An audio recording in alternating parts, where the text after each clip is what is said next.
Hello student welcome to my YouTube channel. तो आज এই ভিডিওত আলোচনা কৰিম যে পিআৰসি অৰ্থাৎ পাৰ্মানেন্ট ৰেসিডেন্স সাৰ্টিফিকেট।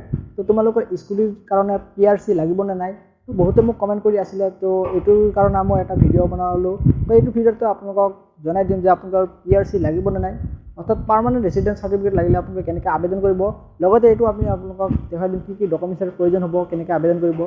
তো যদি পোনপ্ৰথমবাৰ কাৰণে মোৰ এইটো চেনেলত ভিজিট কৰিছে তেনেহ'লে চেনেলটো সাবস্ক্ৰাইব কৰি ৰাখিব, কিয়নো এনেকুৱা ধৰণৰ ইনফৰ্মেটিভ ভিডিঅ'বিলাক সকলোৰে আগত চাবৰ কাৰণে। তো আহক আমি ভিডিঅ'টো আৰম্ভ কৰোঁ। তো ষ্টুডেণ্ট, তো আপোনালোকৰ কিন্তু স্কুলৰ কাৰণে কোনো ধৰণৰ পিআৰসি নালাগে। তো পিআৰসি সাৰ্টিফিকেট কিন্তু আপোনালোকৰ স্কুলৰ কাৰণেহে নালাগে, কিন্তু আপোনালোকৰ বাবে কম্পালচৰি হৈছে। যিকোনো আপোনালোকে গভৰ্ণমেণ্ট চাকৰিৰ বাবে যদি আপোনালোকে আবেদন কৰে তেন্তে কিন্তু আপোনালোকৰ পিআৰসিটো অৰ্থাৎ পাৰ্মানেণ্ট ৰেচিডেন্স সাৰ্টিফিকেটটো আপোনালোকৰ কম্পালচৰি লাগিবই। সেয়েহে আপোনালোকে পিআৰসিটো বনাই ল'ব পাৰে, কাৰণ পিআৰসিটো যিহেতু লাগিব, যিহেতু আপুনি স্কুলৰ ক্ষেত্ৰত নালাগে, কিন্তু আপোনালোকৰ যিকোনো গভৰ্ণমেণ্ট সেক্টৰত যদি আপোনালোকে চাকৰি কৰিব বিচাৰে তেন্তে কিন্তু আপোনালোকৰ পিআৰসিখন লাগিব। তো যিহেতু আপোনাৰ পিআৰসিখন আপুনি অনলাইনতে এতিয়া বনাব পাৰিব। তো অনলাইনত আপোনালোকে আবেদন কেনেকৈ কৰিব আপোনালোকক মই নেক্সট এটা ভিডিঅ'ত দেখাই দিম।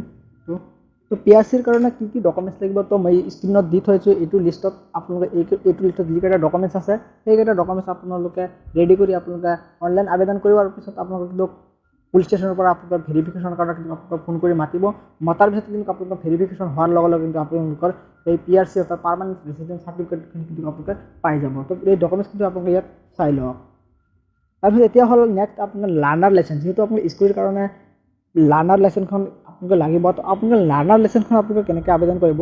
তো লাৰ্ণাৰ লাইচেঞ্চৰ কাৰণে কিন্তু আপোনালোকৰ অনলি আধাৰ কাৰ্ড, আপোনালোকে এটা পাছপোৰ্ট সাইজ ফটো আৰু আপোনালোকে এটা চিগনেচাৰ হ'লে কিন্তু আপোনালোকে যিকোনো CSC চেণ্টাৰ অৰ্থাৎ আপোনাৰ কম্পিউটাৰ দোকানত যাই কিন্তু আপোনালোকে আবেদন কৰিব পাৰিব। তো আবেদন কৰাৰ লগে লগে কিন্তু আপোনালোকে ইয়াৰ পিছত কিন্তু আপোনালোকে স্কুলত বুকিং কৰি আপোনালোকৰ ড্ৰাইভিং টেষ্ট দি আপোনালোকে ড্ৰাইভিং লাইচেঞ্চটো আপোনালোকে বনাব পাৰিব।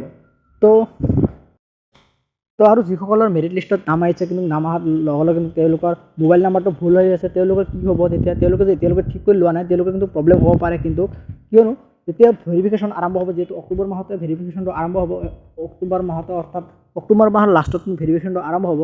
তো ভেৰিফিকেশ্যন আৰম্ভ হোৱাৰ লগে লগে কিন্তু আপোনালোকে কি কৰিব, আপোনালোকক কল কৰি মাতিব ভেৰিফিকেশ্যন কৰাৰ কাৰণে।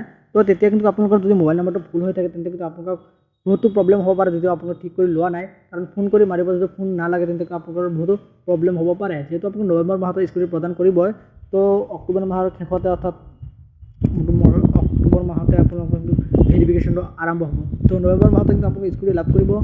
তো আজিৰ ভিডিঅ'ত এইখিনিতে আপোনালোক নিশ্চয়